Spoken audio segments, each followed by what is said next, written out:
The great chamber of Ostvarn had been built to silence women like her. Marenya Vask understood this with sudden, devastating clarity as she pressed her shoulder against the cold stone of the gallery wall, her breath fogging the carved griffins that flanked the alcove where she had hidden herself. 6 stories below, the floor of the chamber was a mosaic of black marble and pale silver, polished until the assembled lords and ladies seemed to walk on the surface of a frozen lake. 1,000 torches burned in the iron sconces lining the walls. 1,000 more reflected back from the vast mirrors set between them, until the chamber blazed with a light that was almost cruel. She should not have come here. She had told herself this every step of the long climb up the servants' stair to the disused gallery, where no one would think to look.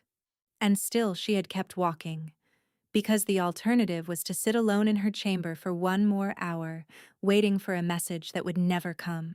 He had not sent for her in 11 days. 11 days of silence from the man who, 2 months ago, had told her he could not survive a single sunset without hearing her voice. 11 days of unanswered notes left on the silver tray outside his study. 11 days of catching glimpses of him in the corridors, only to watch him pass her by, his eyes sliding over her face as if she were furniture, as if she were nothing. She had told herself there was an explanation. Vanoran Drakal, the Alpha King of Ostvarn, did not simply forget the woman whose throat he had marked with his teeth in the deep snow of Highmoor Forest. He did not forget the woman to whom he had whispered, with his face buried in her hair, that she was the only true thing in a kingdom built of lies. And yet here she stood, watching the chamber fill with the highest blood of the realm, and she understood at last that something had broken between them, and she had been the last to know. Below, the herald struck his iron staff against the marble 3 times. The sound rang through the chamber like a bell tolling for a funeral. My lords, my ladies, the pact of binding will now commence. Marenya pressed her hand flat against the carved griffin to steady herself.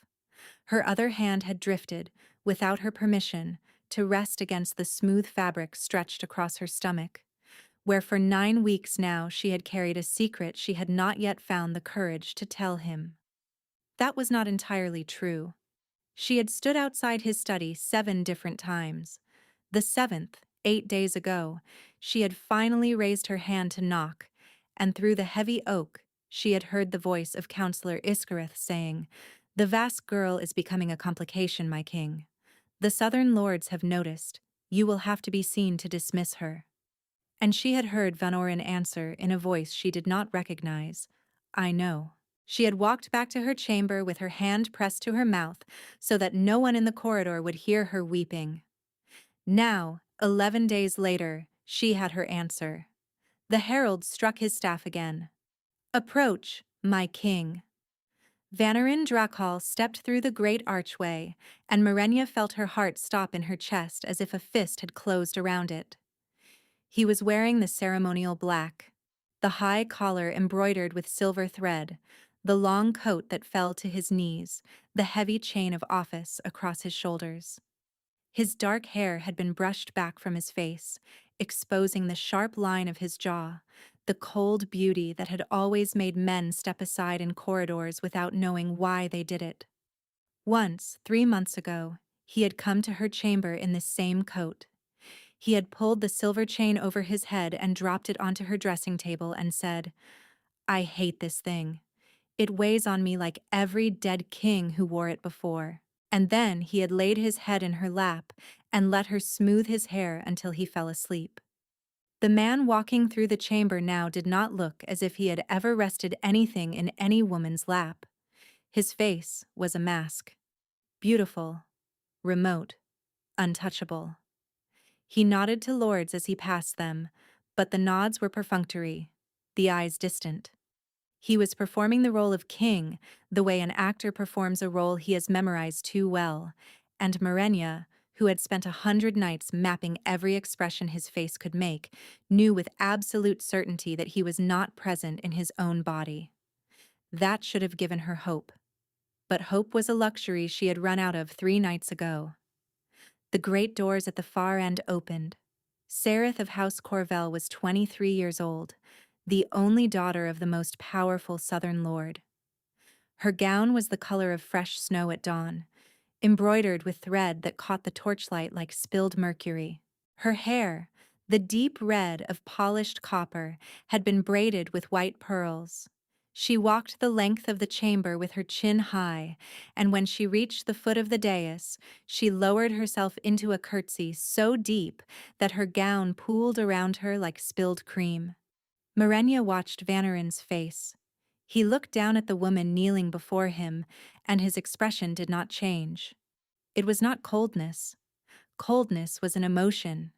This was the absence of emotion, the careful blankness of a man who had decided that nothing he did in this chamber tonight would touch the part of him that still felt anything at all. He had locked himself away. And he had not warned her. He had not come to her one last time. He had not even given her the gift of an honest goodbye. The mark on her collarbone began to burn. Within seconds, it was scalding. She bit down on the heel of her hand to keep from crying out. The bond was still there. The bond was screaming. "My king," the herald intoned. "Will you accept this binding?" There was a long silence.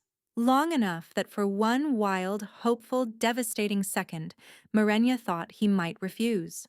Then Vanorin Drakhal said, in a voice she did not recognize, "I accept." The chamber erupted in applause. Sereth rose with a small triumphant smile she did not quite manage to hide. Counselor Iskareth, standing at the foot of the dais in his pale gray robes, allowed himself the smallest tilt of his thin mouth, and the mark on Marenya's collarbone burned and burned, as if her own skin were trying to reject the bond 1,000 miles before her mind had caught up. She stumbled backward into the alcove. Her shoulder struck the stone. She felt nothing except the great hollow ringing emptiness where her future had been 5 minutes ago, and the small fierce kick of the child who chose that exact moment to remind her she was not alone in her body. Her hand flew to her stomach. "I know," she whispered to the child she had not yet named. "I know. I am here." She turned and fled. The servant's stair was empty, every soul in the castle either in the chamber or watching from a corridor window. No one saw the dark-haired girl in the brown shawl moving down the spiral steps with both hands pressed to her body. No one saw her cross the lower courtyard. No one saw her slip through the kitchen gardens, past the herb beds where she had once stood with him in the rain and laughed. In her chamber, she did not weep. She had wept enough in the last 11 days to last her a lifetime. She moved with the strange, clear efficiency of grief that has decided to become motion. The traveling cloak from the cedar chest. The leather satchel her mother had given her on her 13th name day. 2 simple dresses, a pair of stockings, her brush, and the small bone pendant her grandmother had pressed into her palm before she died. The one carved with the old protection runes that no one in Ostvarn remembered how to read. She lifted it from the hook by the window. She closed her hand around it. She tied the leather cord beneath her hair and let the carved bone settle warm against her skin where the mark burned. She paused at the writing desk. There was a letter she had been working on for 3 nights now, and she had still not been able to finish it. She picked it up. She read the last unfinished sentence, the one she had stopped at because the truth of it had been too much. "I am carrying your child, and you do not even know that I exist anymore." She walked to the small hearth. She knelt before it. She fed the letter into the dying fire one piece at a time and watched the flames take each word, and in the end, one corner of the last page curled, charred but unburnt, and rolled clear of the embers onto the warm stone of the hearth, where she did not see it. Then she rose. She lifted her satchel. "Goodbye," she said softly to the empty room. "I forgive you. I do not know if I will ever stop forgiving you. But I will not stay to be forgotten." She drew her hood up. She slipped out into the corridor. She walked the back stairs to the postern gate, where the night guard, who when he saw her face asked no questions at all, simply unlocked the gate, held it open, and bowed his head to her as if she were a queen. She walked into the dark. She did not look back. She did not see, 6 stories above the chamber, the candle that suddenly flickered in the high tower window. She did not see the shadow that crossed the glass. She did not see the figure that stumbled to the casement and threw it open and stood there, half bent, one hand braced against the stone, as if his own chest had betrayed him. She did not hear the sound he made. It was not quite a word. It was not quite a howl. It was the sound of a man waking up too late to stop the thing he had done, and it carried out across the snow-dark courtyards of Ostvarn and into the forest beyond, where the wolves of the king's own pack lifted their heads from sleep and answered him with a chorus of grief that no one in the chamber heard, because the chamber was still ringing with applause. By the time the king reached her chamber, 10 minutes later, with his ceremonial coat half unfastened and Counselor Iskareth and 3 guards trying to stop him in the corridor, Marenya was already a mile beyond the gates.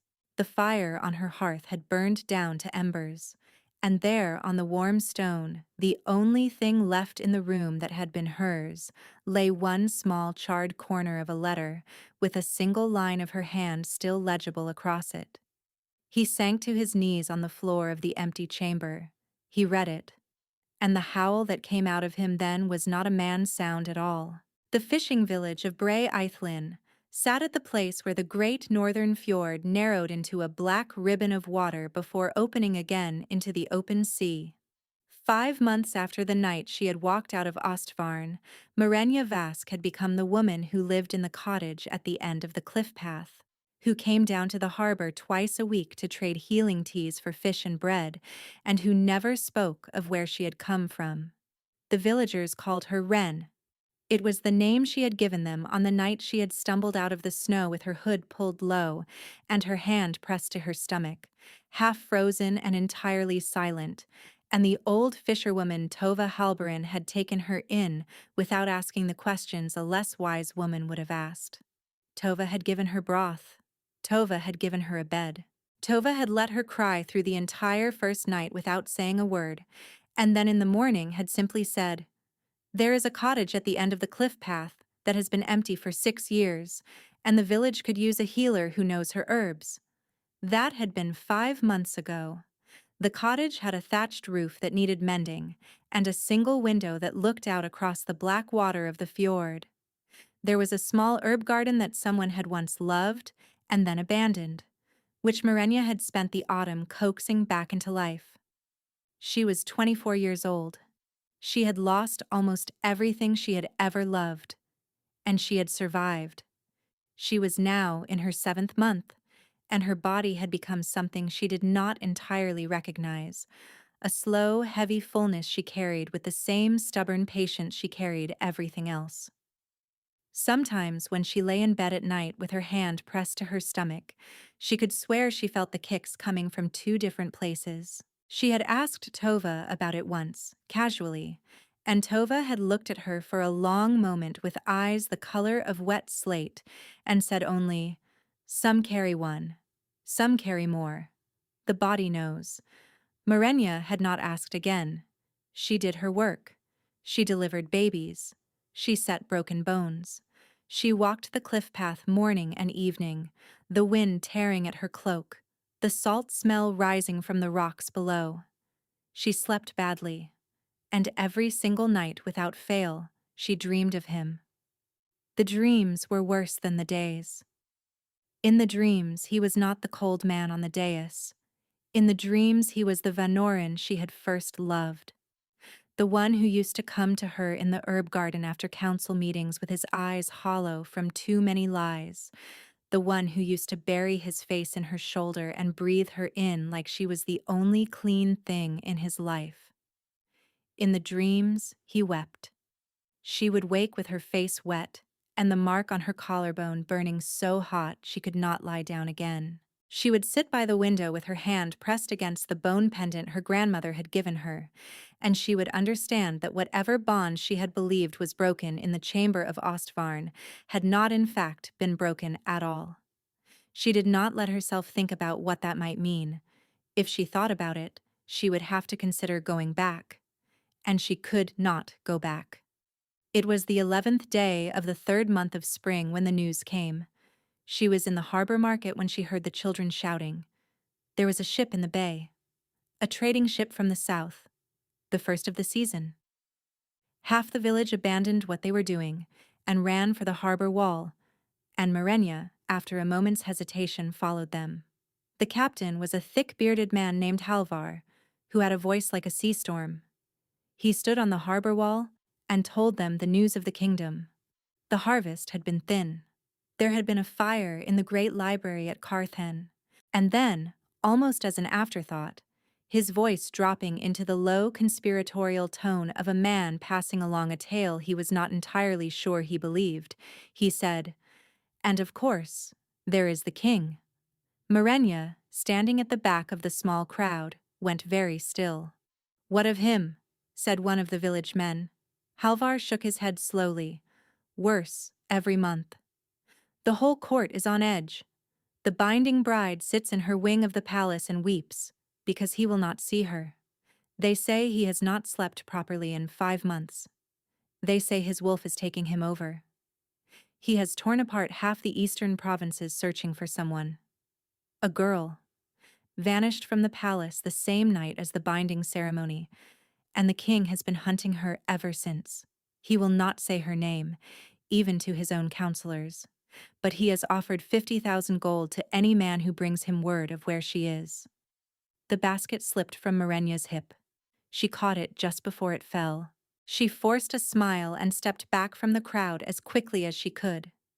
50,000 gold. He had been searching for her.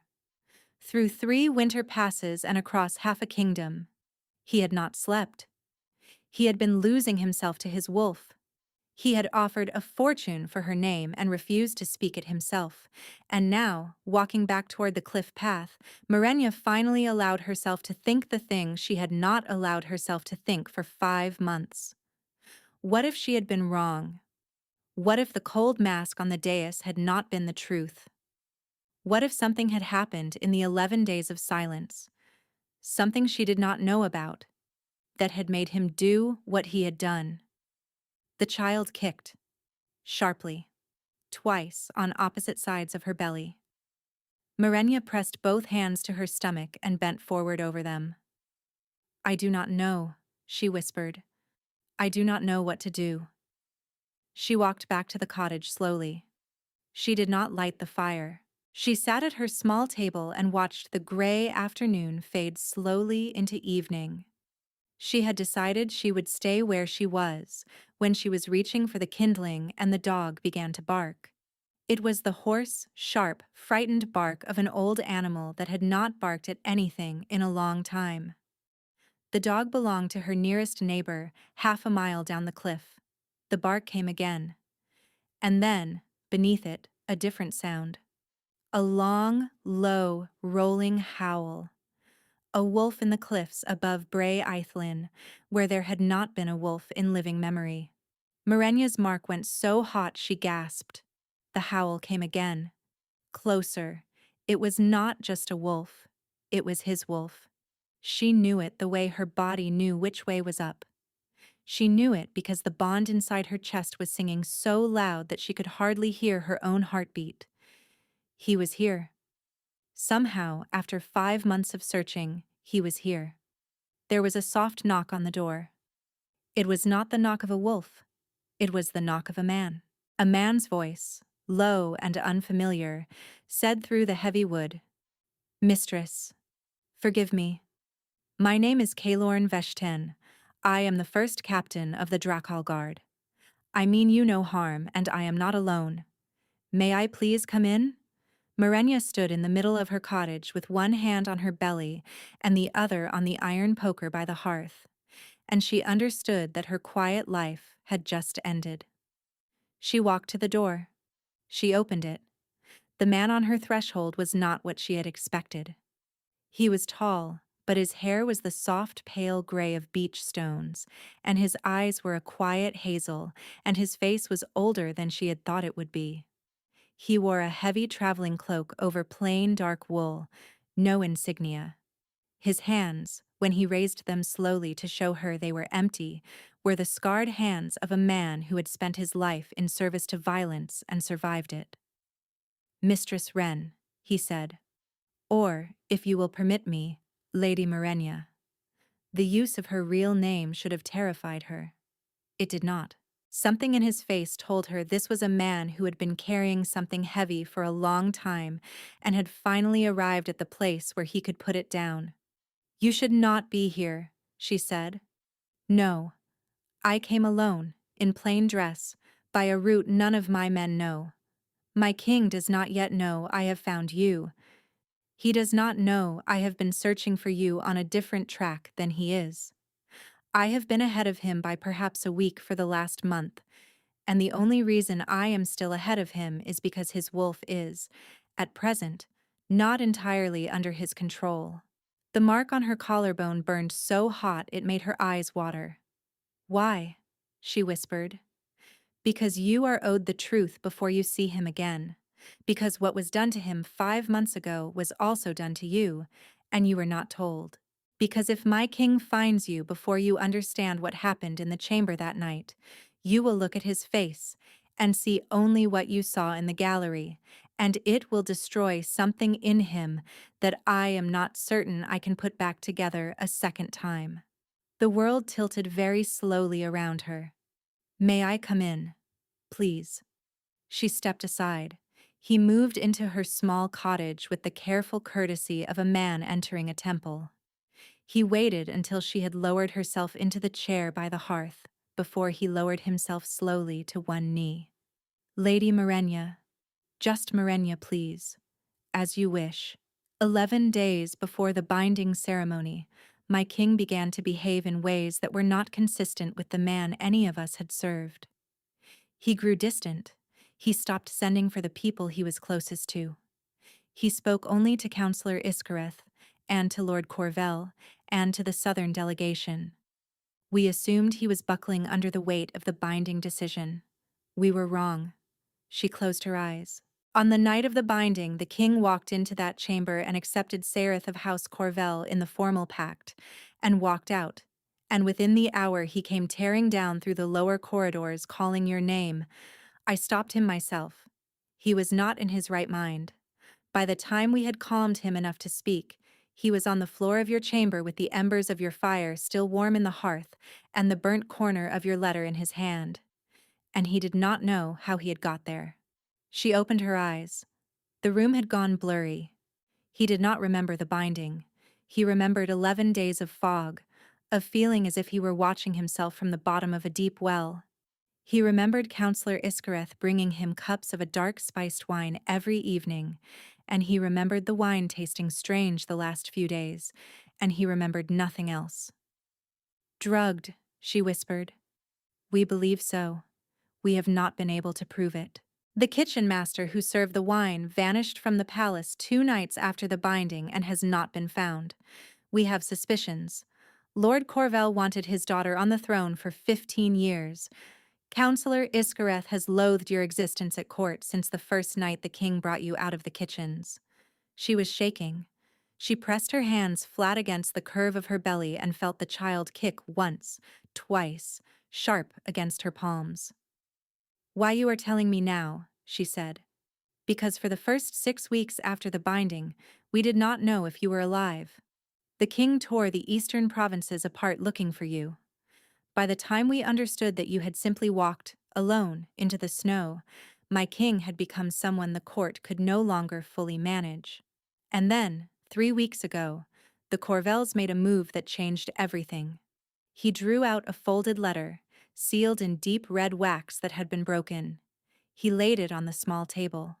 This was intercepted from a Corvell courier 11 days ago, at the eastern border crossing. She unfolded the heavy paper. The handwriting was small, neat, and careful. The message was 3 lines. The girl has been located in the western coastal villages. The work must be completed before the king reaches her. The Southern Accord cannot survive a living rival. She read it 3 times. "They sent killers," she said. Her voice had gone quiet and level and far away. "After me. After the child. Yes. How many? At least one party left the southern provinces 6 days ago by fast horse. They will be perhaps 2 days from here. And your king? 3 days behind me, at the closest. The bond pulls him in long arcs, and he loses days when his wolf takes him. I am only here ahead of him because I have been following the maps and the rumors, not the bond.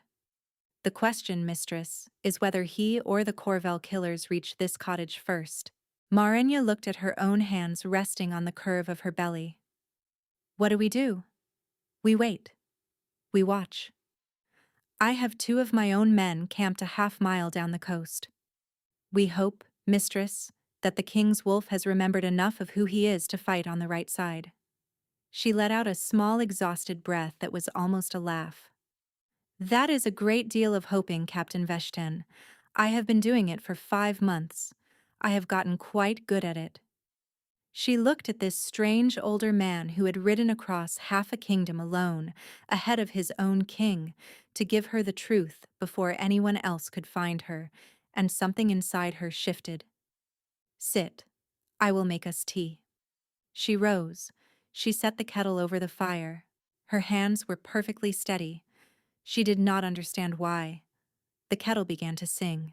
And outside, somewhere in the cliffs above Bray Eithlin, a wolf that did not belong on these cliffs lifted its head and howled once more, long and low and full of grief, and Marenya, pouring water into the small clay pot, felt her mark pulse in answer. Somewhere on the southern road, 3 pairs of riders in unmarked gray cloaks pushed their horses harder into the gathering dark and did not stop for the night. The killers came on the 3rd night. Marenya had not slept properly since Caelorn had walked into her cottage. The bond inside her chest had become a living thing that paced the cage of her ribs all night long. The mark on her collarbone had been hot for so many hours that she had stopped noticing it. He was close. She did not need anyone to tell her. She had spent the 3rd afternoon doing the small, useful tasks of a woman preparing to leave a place she had loved. Tova had come up from the village with a basket of bread and dried fish, and Marenya had not been able to tell her what was coming. Tova had pressed her dry hand to Marenya's cheek and said, "You come back when you can, child. The cottage will be here." Then she had walked back down the cliff path without looking back. The night fell early. Caelorn had built the fire small and tight, the way men who expected to be hunted built fires. His 2 men, Ranveth and Corben, were positioned outside in the dark. She was sitting by the small fire with a cup of strong black tea when the first sound came. It was the sound of a bird, a sharp 2-note whistle that no bird in this part of the coast had ever made. Caelorn was on his feet before the 2nd note had finished, his long knife already in his hand. "That is Ranveth. They are here. Mistress, the cellar. Now, whatever you hear, do not come up until I or one of the men or my king himself opens that door." She did not argue. She moved as quickly as her 7-month belly would allow her to the iron ring set into the floor by the hearth. She lifted it. She lowered herself awkwardly down the short ladder. Caelorn handed her down the small iron lamp and the long knife from his belt, and a small leather purse heavy with silver. "Mistress Marenya, if we fall, the boat is in the harbor. Do not wait for anyone. Go." She nodded. He closed the trapdoor. The cellar was small, with a small grate set into the wall at her knee height, which let in a thin trickle of cold night air and a thin trickle of sound. She lowered herself to the earth floor beside it. She listened. For a long time there was only the wind and the slow heave of the sea. Then there was a sound. A wet sound. The sound of a body being lowered to the ground by hands that did not want it to make noise. A killer. Then more than one. There was a soft scratch at the cottage door. A pause. The grind of metal on wood as something was slid into the crack of the doorframe. Then everything happened at once. Caelorn's voice, low and clear and absolutely without fear, said, "I would rather not, friend. But I will." A strange voice answered, light and almost amused. "Open the door, Captain. We have no quarrel with you. Step aside. We are here for the woman. You have a quarrel with me now." The door exploded inward. Mirenya heard the heavy ring of steel on steel, the close, violent breath of men fighting at arm's length. A body hit the floor. Another. She heard Caelorn snarl something that was not a word, and the sound of more men pouring through the broken door. There were 4 of them. She heard him take one of them down. A second. The third struck him. The 4th man laughed. "Captain Veshten, old wolf, you should have stayed in your kennel. I serve my king. A dying virtue. Where is she?" A silence that ended in the sound of a man being struck. Mirenya closed her eyes. She thought, I cannot let him die for me. She had spent 5 months learning to be a woman who walked away. She had not known until this moment that she had also been learning, all that time, to be a woman who could walk back. She rose. She closed her eyes. She pressed both her hands flat against her own collarbone, against the mark. She had told herself for years that she had only the small healing gifts, the teas, the poultices, the steady hand with a needle. The old healer Baron, who had trained her in the low villages, had warned her that there were no good places in the world for a girl with deeper magic in her hands, that the safest thing she could do with what she carried was pretend she did not carry it at all. She had pretended for 24 years. She stopped pretending. She let the warmth in her palms come up, and this time, instead of pressing it away, she let it come. It came up through her wrists, into her chest, met the burning of the mark and the burning of the bond, and the 3 heats braided together into something that was no longer warmth at all, but a pure, white, live thing that wanted out. She opened her eyes. Her hands were glowing. Not the soft, warm gold she had sometimes seen at the edges of her palms. This was a clean, white-silver light, the color of moonlight on the fjord. She walked to the trapdoor. She placed her palms flat against the underside of the wood. She did not push. She let the light go where it wanted to go, and the wood under her hands warmed, and the iron ring above gave a small, soft sound of strain. The trapdoor lifted. She climbed the ladder. The cottage above her was a ruin. 2 of the killers were down already. Caelorn was on his knees in the middle of the floor, his pale gray hair dark with his own blood. One hand pressed against his side where a blade had gone in deep. The 3rd killer was standing over him with a short, curved sword raised. The 4th, the one with the light, amused voice, was a thin, pale-haired man with eyes the color of a winter sky, and he was the one who turned first. He turned because the cottage had filled, suddenly, with the soft white silver light of her hands. For one long moment he simply stared at the pregnant woman rising out of her own floor with light pouring from her palms, and Mirenya saw the cold, professional recalculation of a man who had been told he was coming to kill a frightened girl and had just discovered he was wrong about the girl. He raised his crossbow. She raised her right hand. The thing inside her chest that had been pacing for 5 months was running. It went through her shoulder and down her arm and out through her palm in a single white pulse, and the air between her hand and the pale-haired man flexed, and the crossbow bolt that he had just released stopped in midair as if it had struck a wall of glass, and dropped to the floor. The 3rd killer took 1 step toward her. She raised her left hand. The white light poured out across the small cottage like water from a broken dam, and it touched the 3rd killer. And he made a sound that was not entirely human, and he flew backward across the room and struck the stone wall above the hearth and slid down it and did not move again. The pale-haired man took 1 step backward. "Witch," he said. His voice was small and very tight. "You are a witch." She walked toward him.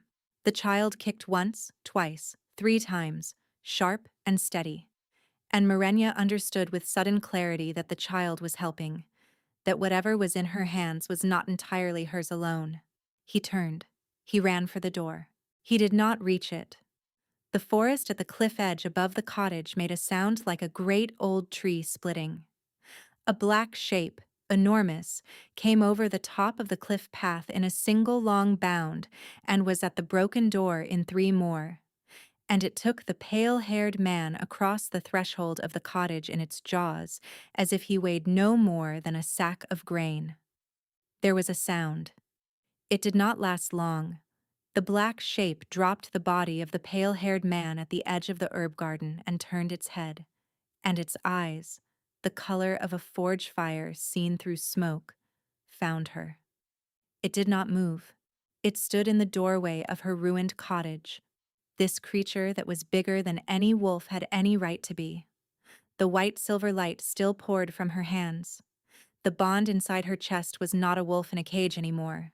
The bond was simply a road, and at the other end of the road was the thing standing in her doorway, and they were finally, after 5 months and 11 days, looking at each other.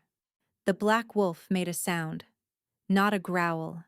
It was the soft, ragged, broken sound of a creature that had just put down a weight it had been carrying for so long it had forgotten what it was like not to carry it. It took 1 step into the cottage, then another. Its great head lowered. It came to a stop with its huge, soft black muzzle 3 inches from her belly. It did not touch her. It waited. She lowered her hands. The light went out of them slowly, the way a candle goes out. She raised one hand. She placed it very gently on the broad black skull of the wolf in her doorway. His eyes closed. He shifted. The black coat thinned and was gone. The long body folded inward. And in the space of a single shared breath, Vanorin Drakal, the Alpha King of Ostvarn, was kneeling on the broken floor of her cottage, his head bowed, his bare shoulders shaking, his face buried against the curve of her belly. And he was weeping the way she had only ever heard a man weep once before in her life. She stood very still. She had imagined this moment 1,000 times during her months of exile. She had imagined rage. She had imagined cold indifference. She had not imagined him on his knees before her. Behind her, on the floor by the hearth, Kalorn coughed wetly. She turned her head. She left the king on his knees. She crossed to the captain. She knelt beside him. She placed her hands on his side and let the warm thing in her palms come up again. Gold this time, soft this time, the healing she had pretended for 24 years she did not have. He gasped. Vanarin turned his head and watched her work. With the same naked, unguarded look he had worn the first night he had ever told her he loved her. She closed Kalorn's wound. She did not heal him completely, but she closed the bleeding. She rose. She turned. She looked at the man kneeling in the middle of her broken floor. Get up. He got up. His hands hung at his sides as if he did not know what to do with them. You took your time, she said. His mouth shook. He pressed the back of his hand against it, hard, and looked away, and looked back. And finally, in a voice that was barely more than a whisper, said, I am here now. Yes, you are. And then her knees finally gave out beneath her, and she let herself, for the first time in 5 months, fall. He caught her before she reached the floor. She did not faint. She let her knees give. She let his arms take her. She let him lower her, very carefully, onto the small bench by the hearth that had somehow survived the destruction of the cottage. She let him kneel in front of her and press his forehead against her knees and stay there, breathing, for a long time. A shape appeared in the broken doorway. Corbin, the older of Kalorn's 2 men. His left arm hung at a strange angle and there was a dark, wet line across his forehead, but he was alive. Mistress. He inclined his head. He looked at Vanarin. My king. Ranveth? Down the path. They came on him from above. He took 2 with him before they brought him down. The king closed his eyes. The small muscle in his jaw worked once, twice. He had a wife. In the south. He did, my king. I will see to her myself. There will be more, my king. Not tonight. But there will be more. We need to move. I know. Where are we going? Vanarin looked up at her. His face, lit from below by the small firelight, was the face of a man who had been hollowed out by 5 months and had not yet been refilled. I do not know yet. She has not told me where she wants to go. She thought, that is the first thing he has said tonight that has felt like the man I knew. I want to go somewhere I can sit down for an hour with you, she said quietly, and speak to you. Corbin, is there a place near here that is not this cottage and is not the village? My lady, there is the old fisherman's hut on the headland east of here. 1/2 mile. Then we go there. The fisherman's hut was a single small stone room with a turf roof. Corbin built a fire while Vanorin helped Kalorn into a corner and laid him down on a folded cloak. The captain caught the king's wrist with surprising strength. My king, you will not be a fool tonight. Vanorin made a small sound that was almost a laugh. I will try. Try harder than that, please. Vanarin nodded once. He rose. He looked across the small hut at her, where she stood near the fire. He did not approach. He waited. Corbin. Captain Veshten, will you give us the corner of this hut for an hour? Mistress. Corbin walked, without a word, to the far side of the small fire. He turned his back. He sat. Kalorn closed his eyes, and within a minute his breathing had gone slow and steady. Vanarin took one step toward her. He stopped. May I touch you? He asked. The question hit her harder than she had expected. It hit her because it was the question of a man who had not assumed. The Vanarin she remembered, 2 months before the ceremony, had not asked. He had touched her face and her hair, and the small of her back, as if her body were as much his as his own, and she had loved him for it. And she had also, in some private place, she had not quite admitted to herself, been beginning to ache from it. There had been a slow shift in him in the months before the binding. He had stopped asking for things. He had begun to assume them. And the loss of his asking had been a small gray wound she had not known how to speak of. And now, in a stone hut on a headland 500 miles from the palace where he had once forgotten to ask, the first thing the Alpha King of Ostvarn said to her was, "May I?" She felt her eyes fill. She nodded, once. He crossed the small space between them. He did not pull her against him. He stopped 1 pace away. He raised one hand very slowly and laid it, palm flat, against the curve of her belly. The child kicked, hard, twice against his hand. He made a small, wrecked sound. Sit, Vanarin. Please, I cannot stand and have this conversation. He sat on the rough plank floor, his back against the wall by the fire. She sat down beside him. She did not touch him. She had earned this hour. You took the binding pact, she said, in front of every house in the kingdom. You took her hand. You said I accept. I do not remember saying it. Kalorn told me. He told you the truth. Marenya, I do not remember any of it. I remember walking into the chamber. I remember the candles. After that, I remember waking up in your chamber with the burnt corner of your letter in my hand and not knowing how I got there. I remember screaming your name into an empty room. Wine. Yes. Iskareth has been bringing me a spiced wine to help me sleep for over a year. I never tasted anything wrong with it until the last week before the binding, and then I told myself I was imagining it, because the alternative was that the man who had been my father's first counselor and now mine had been poisoning me. And me, she said. What do you have of me? He looked at her. His eyes, the same dark amber she remembered, held hers. I have nothing of you, Marenya. I have not had anything of you for 5 months. And before that, for some time before that, I had been losing you in a way that I did not see, and you, I think, did not know how to tell me. And that is the part that I cannot blame on Iskareth, and cannot blame on the wine, and cannot blame on anything but myself. She did not answer. In the gallery, on the night of the ceremony. You were there? Yes. And the 11 days. The 7th night, you raised your hand to knock. And you heard Iskareth say something, and you heard me answer, and you walked away. He said I was becoming a complication. He said you would have to be seen to dismiss me. And you said, I know. I do not remember saying it. But you heard me.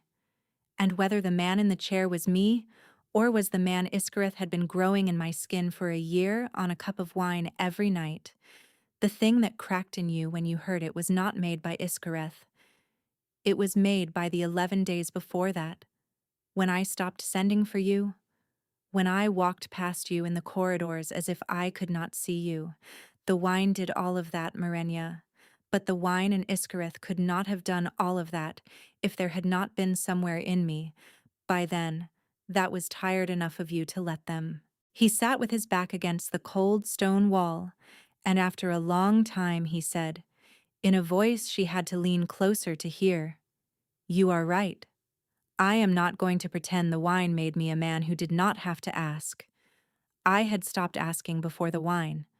I had begun to assume you.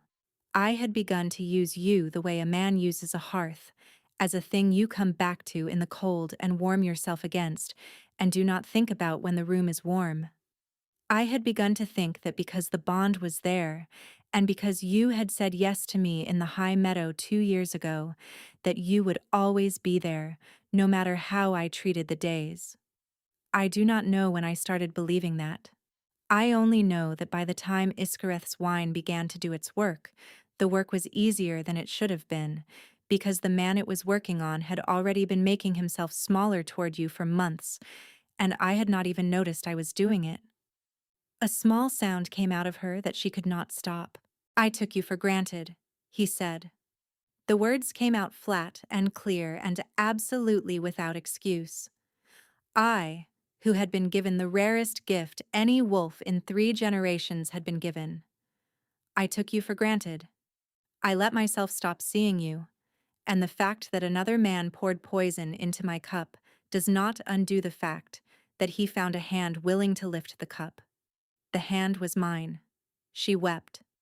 The thing she had needed to hear, the thing she had not even known she had needed, was not, I was drugged. It was the rest of it. And he had given it to her, in the first hour of being alone with her again, and he had not made her ask. He turned his head. He saw her crying. He did not move toward her. He simply opened his hand, palm up, on the floor between them, and waited. She put her hand in his. He did not close his fingers around hers, even then. He let her hand rest in his palm. He let her be the one who chose. After a long moment when she still had not pulled away, he lowered his head, slowly, and pressed his mouth against her knuckles. I love you, she said. The words came out small and rough. I have loved you the entire time, even in the gallery, even the night I burned the letter. I love you, and I have not stopped, and I do not know how to. He pressed his forehead against the back of her hand. I love you. I have always loved you. I will spend the rest of my life learning how to deserve having said it. The fire popped softly. They sat like that for a long time. And then, somewhere in the dead hours before dawn, Corbin rose silently from his place by the hearth and went to the door, and after a moment he said, My king, a rider on the headland path, coming fast, from the south. Vanarin was on his feet in a single fluid motion. Marenya followed. The rider was a young man, perhaps 20, riding a gray horse that was foaming at the bit. He dropped to one knee in the wet grass. The badge on his cloak was the silver wolf of the king's own household guard. My king, forgive me. I have ridden 3 horses to death getting here. Speak. Counselor Iskareth has moved on the palace. 2 nights ago. He has the southern guard. He has Lord Corvel. He has placed Lady Sareth on the high seat. He is calling it a regency. He has set a trial of the loyal household for the morning of the next full moon. He says any man or woman of your house who has not sworn to him by then will hang. The full moon is in 7 days. The silence that followed was absolute. Vanarin turned. He looked down at her. His eyes had gone the gold she remembered from the night 2 years ago in the high meadow. Marenya. She knew what he was going to ask. She did not let him. I am coming with you. You are 7 months. I am coming with you, Vanorin. There are people in that palace who have served us both. There is a kitchen full of women I have known by name for 2 years, and Iskareth will hang every one of them. We are going. Together. I have spent 5 months running from that palace, and I am done running, and I am coming home. He bowed his head. Yes, my heart, we go together. They were on the road within the hour. Corbin rode point. Caelorn, still grey and slow but able to sit a horse, rode rear. The young rider, whose name was Thomas Vell, rode the spare. And Vanorin rode in the center with Marenya in the saddle in front of him, his cloak wrapped around them both, his arms secured around her waist below the curve of her belly. He did not speak for the first hour. Neither did she. There was nothing wrong with the silence. It was a different silence than the 11 days. The 11 days had been a silence built of absence. This was a silence built of presence, of two people who had each said the worst of what they had to say, and were now simply sitting inside the relief of having said it. The mark on her collarbone no longer burned. It pulsed gently in time with her own heartbeat. When he finally spoke, it was so soft she almost did not hear him. I went mad, he said. She turned her head a little against his shoulder. After waking in your chamber. There were 6 weeks where I do not have a clean memory of myself. I tore through the eastern provinces. I was not always in human shape when I slept. There was a town in the foothills called Skell, where I am told I broke the gates because the steward had locked them against me at night, and I do not remember doing it. There were nights when I was not sure I would come back to my own shape in the morning. The wolf wanted to stay. Caelorn would talk me back at dawn. He would put a hand on my throat where I lay in the dirt, and he would talk and talk, in his slow, steady voice, about ordinary things, and after enough time the wolf would go back into the place it lives, and I would come back into my own body. Caelorn saved you. Caelorn saved me. He is going to hate that I know that. He is going to hate that I know that too. His arm tightened around her. It came back. The shape of myself. About 2 months in. Because the bond changed. Changed how? It steadied. It stopped flaring and settled into the slow heat. Because by then your body had decided I was not coming, and yours had decided to stop trying to call me. And I lost something the day that happened, Marenya.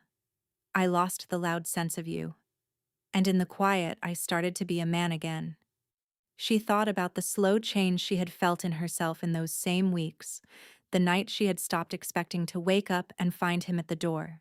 The afternoon she had finally cleared the herb garden and known that she was making a life that did not include him in it. She had thought at the time that she was healing.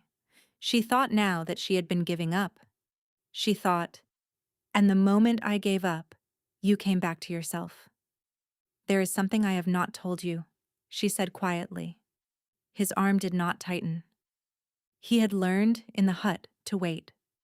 I have felt for 2 months now that there are 2. A very long pause. 2. 2 heartbeats. The midwife said it could be 1, or it could be 2. I have known, since I felt the kicks come from 2 different sides, that it is 2. He was very still behind her. 2 of our children. Yes. She felt him bow his head until his forehead pressed against her hair. She felt his free hand slide down her side and come to rest on the curve of her belly, and she felt the small, fierce kick of one of them against his palm. He made a sound. It was not a word. He pressed his mouth into her hair. 2, he whispered. He did not say anything else for a long time. She let him have the silence because she understood that he had not had a single moment in 5 months to feel the kind of joy that did not also feel, somehow, like grief. Toward mid-afternoon, she felt him stiffen behind her. What? Riders. 6 of them. Corbin. I see them, my king. 6. They wear no badges I can see. The riders came up the coast road, 6 men on dark horses, and they did not slow. As they drew closer, Mirenya saw the long, curved sabers at their belts and the dark gray of their cloaks, the same dark gray the pale-haired man had worn. Corvel men, or men paid by Corvel. Mirenya, the light. Can you do it again? She closed her eyes. The small white pulse she could call up now was the size of a candle flame. Not a sun. Not enough. Not for 6. Then we do it the other way. Corbin, take the lady. Off the road. Up into the rocks. My king. That is an order, Captain. Take her into the rocks. Fanarin swung down from the horse. He helped her down. He passed her to Corbin. Thomas, stay on my left. The 2 of them walked their horses out into the middle of the coast road as Corbin helped Mirenya up the rocky slope. Corbin. He will not lose. My lady, my king has been a fighting wolf since he could walk. The 6 of them will not even be a story he tells later. Look away if you wish. She did not look away. Fanarin shifted on the road. The change went through him in the time it takes a candle to be blown out. The wolf was already moving. He met the 6 riders in the middle of the road, and what happened next did not take very long. When it was over, 2 of the 6 were running south on foot, and 4 of them were not running at all. Fanarin met her halfway down off the rocks. He had pulled his cloak back on, but it was open at the throat, and there was blood at his mouth that was not his. She did not make him ask aloud this time. She walked into his arms. She put her hand against the side of his face and pressed her thumb against the corner of his mouth and wiped the blood away. 2 more days to the palace. 2 more days. And then I take back my house, and you walk into it as the woman you are. And I walk in alone. Fanarin. He went very still. What? Through the gates? The first time. I walk in alone, with Iskareth's hostages on the trial steps and the southern guard at the doors and Cyrith on the high seat. Because if you ride in with me at your shoulder, every lord in that hall will see a king reclaiming his property, and that is the story they have been waiting to tell. If I walk in alone, and you come for me after, every lord in that hall will see a queen who walked into a trap by her own choice to save the people in it, and that is a story they will not be able to forget. He did not answer for a long time. He pressed his forehead against hers. He closed his eyes. You walk in alone, and I will come for you. 2 days south, in the high city of Ostvarn, Counselor Iskareth was sitting at the king's table with the king's binding bride at his right hand, planning the trial of the loyal household for the morning of the next full moon. And the queen of Ostvarn rode south to meet him. The high city of Ostvarn was burning in 3 places when she came in sight of it. Not burning the way a city burns when an enemy has reached the gates. Burning the way a city burns when its own people have begun to set their own buildings alight. Iskareth had been holding the gates for 9 days. He had set the trial of the loyal household for the next morning. He had put 43 names on the list of the accused. The first name on the list, after the 4 senior officers, was Tova Halberin. Mirenya had asked Kaelorn to repeat it. He had repeated it. Tova was no longer in Bray Eithlin. Tova had been in the palace the whole time. Tova, the old fisherwoman who had taken a half-frozen pregnant girl into her cottage on a winter night 5 months ago and asked no questions, was in fact the king's own milk nurse, the woman who had raised him from his 2nd year after his mother had died, and who had been pensioned off into a fishing village 20 years before because the queen who had replaced his mother had not wanted her at court. Kaelorn had sent her there. Caelorn had told her to keep her eyes open along the western coast for any pregnant girl who fit a particular description. Tova had found her on the third night. She had said nothing to anyone, including Caelorn, until 2 months later when she had been certain. Then she had sent a single line in a fish merchant's letter that brought Caelorn west. Tova had been arrested 4 days ago. Iskareth had put her on the list because she was old, and because she was alone, and because he believed, quite correctly, that the king would lose his head if he heard her name on a hangman's list. For Tova, Marenya would walk into anything. They came at the city through the lower postern, the small, unguarded servants' gate set into the wall behind the household kitchens. Tomas Vel stayed in the oaks with the horses. The rest of them moved on foot. In a small storeroom off the lower kitchen, Caelorn stopped. "My lady, we part here. Corbin and I go up through the household stairs to the loyal officers in the south barracks. The king goes alone up the king's stair to the gallery above the chamber, where he will wait until your moment. You go in alone, through the front doors." "I know." He bowed, the full, deep bow of an officer of the king's household to his queen. "My queen. I will see you on the other side of this." He went. Corbin went with him. She and Vanarin were alone. For the first time in 5 months he looked, again, like the king of Ostvarn. Sharp-eyed, awake, present in his own body, every part of him gathered in toward a single purpose, and the single purpose was her. Marenya. If anything happens in those 4 minutes... "Nothing is going to happen, Vanarin. I am going to walk through those doors and I am going to make Iskareth look at me. I am going to be exactly where I should always have been, and you are going to come down out of the gallery and stand beside me where you should always have been, and the rest of it is going to take care of itself." He pressed his forehead against hers. "I love you. I love you. Now go." He went. She stood in the storeroom for a long moment by herself. She drew a slow breath. She reached up under her dress and drew out the bone pendant on its leather cord and laid it outside the wool, where anyone looking at her would see it. She passed her hand once, lightly, over the curve of her belly, and felt the small, steady kick of one of her 2 children against her palm. "We are home, my loves," she said quietly. "Walk in with me." She walked out of the storeroom and through the long servants' passage to the chamber doors. 2 southern guards saw a heavily pregnant woman in a traveling cloak with a bone pendant at her throat and crossed their pikes in front of her. "State your business," the older one said. "I have come to stand at the trial of the loyal household. The chamber is closed. Open the doors." He laughed. "Mother, go home and—" He looked at her face. Whatever he saw made him take a small, involuntary step backward. "Open the doors. I will not ask you again." The older guard did the wisest thing he was going to do in his life. He stepped sideways. He opened the door. She walked through. The great chamber of Ostvarn had been built to silence women like her. This time she did not whisper it. She let the thought stand open in her mind as she walked the length of the marble floor, the bone pendant at her throat, the curve of her belly carrying her 2 children before her, like the prow of a small, slow ship. The chamber was full. 43 accused stood in a long line down the center of the floor, their wrists bound and their faces drawn from days without sleep.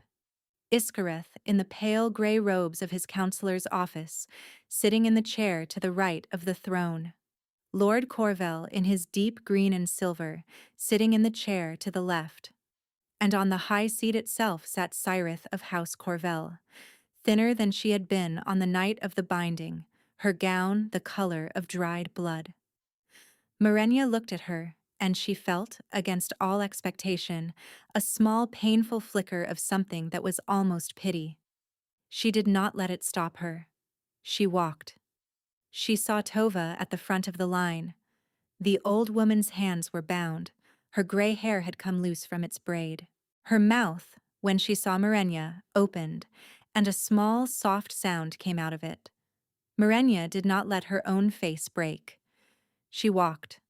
By the time she had reached the foot of the dais, a silence had fallen over the chamber that was deeper than any silence she had ever heard in this room.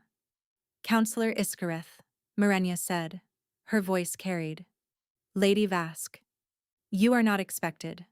I am here. This is a closed proceeding. You have no standing. I am the mate of your king and the mother of his heirs, and I have, by every right of bond and blood and the old laws of this kingdom, every standing in this chamber. Counselor, step down from the dais. Iskareth's mouth made the smallest possible motion. My lady, I am sorry. This is most distressing for you. But you have been deceived. The man you believe to be your mate is a king who lost his reason 5 months ago.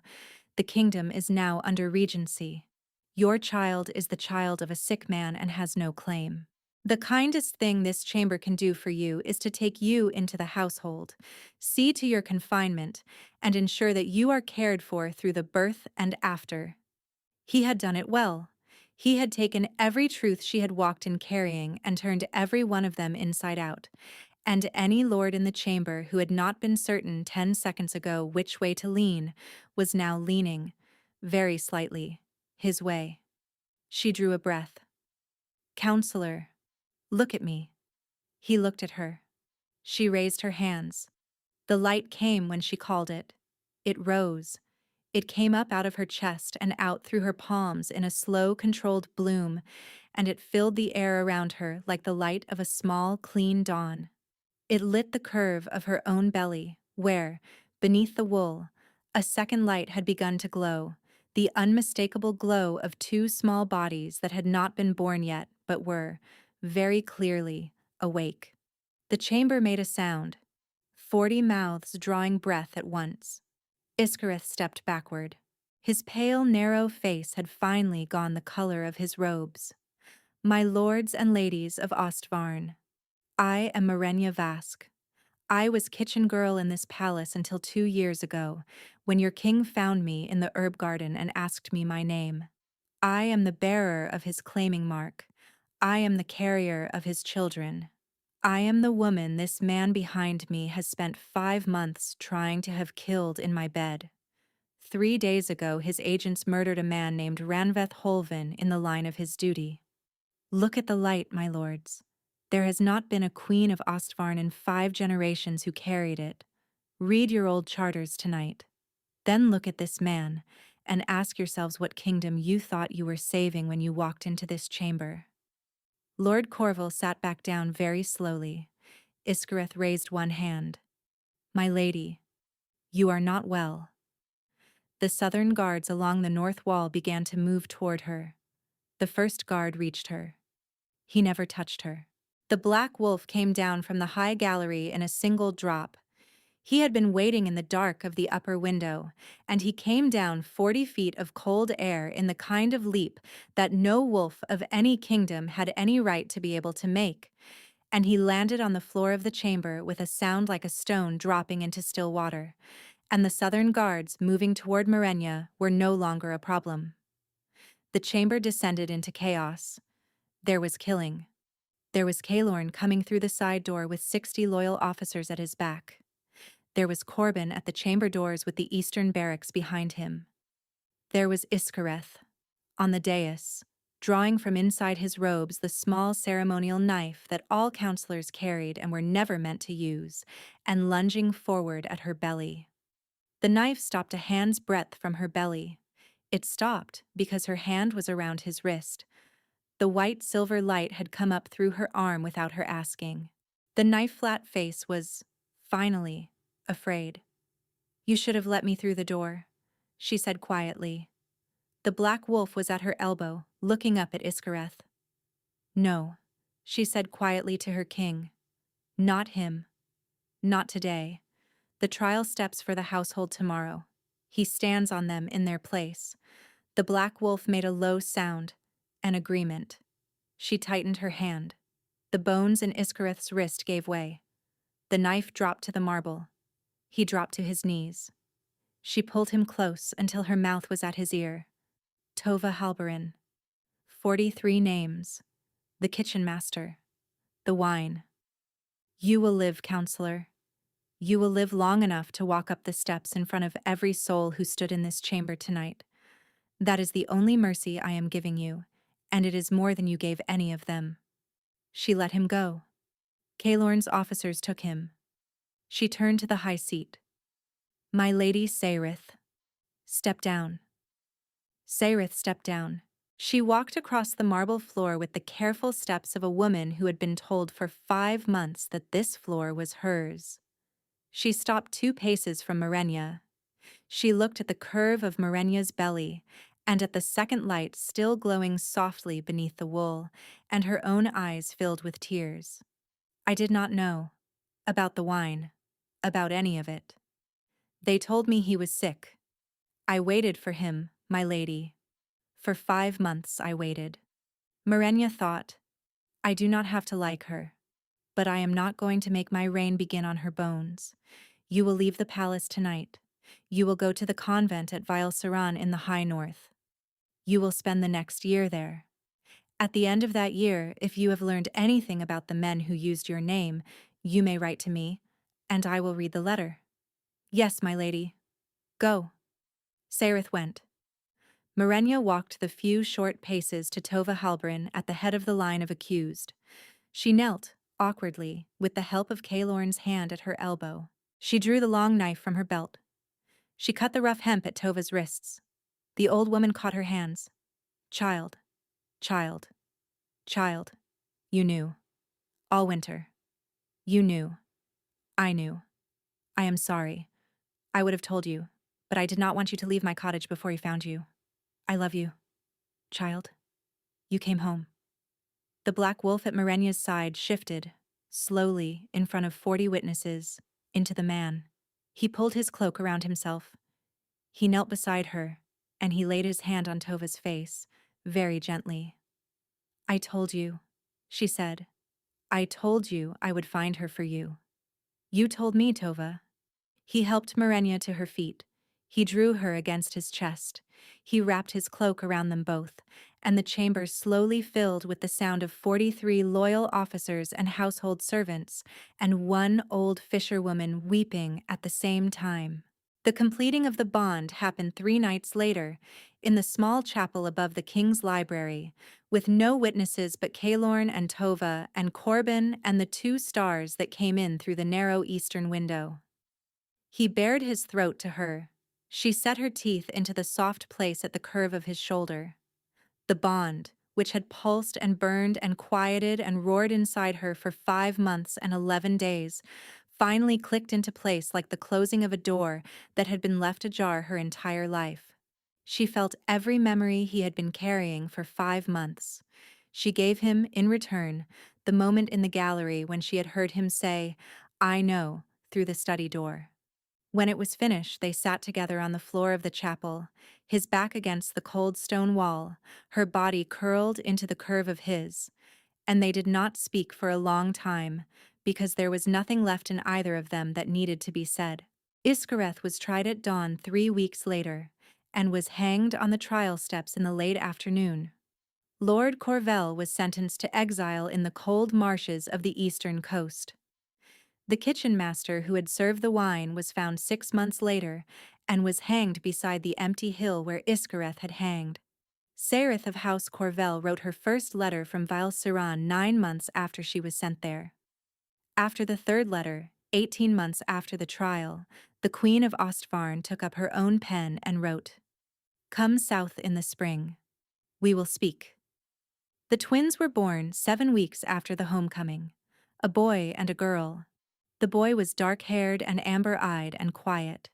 They named him Halvin, after Tova's brother. The girl was dark-haired and pale-eyed, the eyes the color of the white silver light her mother carried, and from the first night of her life her small palms glowed faintly when she cried, like a candle in a window. They named her Marenwe, after no one, because she was new, and her name should be hers alone. A year and a day after she had walked back through the doors of the chamber, the Queen of Ostvarn stood at the high window of the king's tower, looking out at the lower city of her kingdom in the early evening light. A pair of arms came around her from behind. "You are not asleep. I am thinking." She leaned back against him. She felt the bond, quiet and steady and entirely closed, between her chest and his. "I was thinking," she said, "that I was so afraid, on the cliff path at Bray Eithlin, that I would never be able to come home. That if I did come home, I would come back as a smaller version of myself. I was thinking that the woman I was that day on the cliffs would not recognize the woman standing here now, and that I am glad she would not. I am glad I am taller than she was. I am glad I am louder. I am glad I no longer apologize for any room I walk into." He pressed his mouth against the top of her head. "I will spend the rest of my life," he said, "watching you walk into rooms." "Yes," she said, "you will." Down in the courtyard, a small, high voice rose in the kind of indignant cry that only a 1-year-old can produce, and a second small voice joined it. And then both voices dissolved into the sound of Tova Halberin laughing. Marenya reached up and laid her hand over his where it rested below her breastbone, and she said, very quietly, "Thank you for asking." "For asking what?" "You know what?" He bowed his head. When he answered, his voice was the low, rough voice she had loved in the high meadow 2 years and 7 months and 1,000 years ago. "Thank you for coming back." In the courtyard below, Tova began to sing. It was an old fisherwoman's song from the western coast, a song about a boat that had gone out in the morning and come back in the evening, and the children, hearing it, went quiet to listen. Marenya closed her eyes. She let her king hold her. She had come home.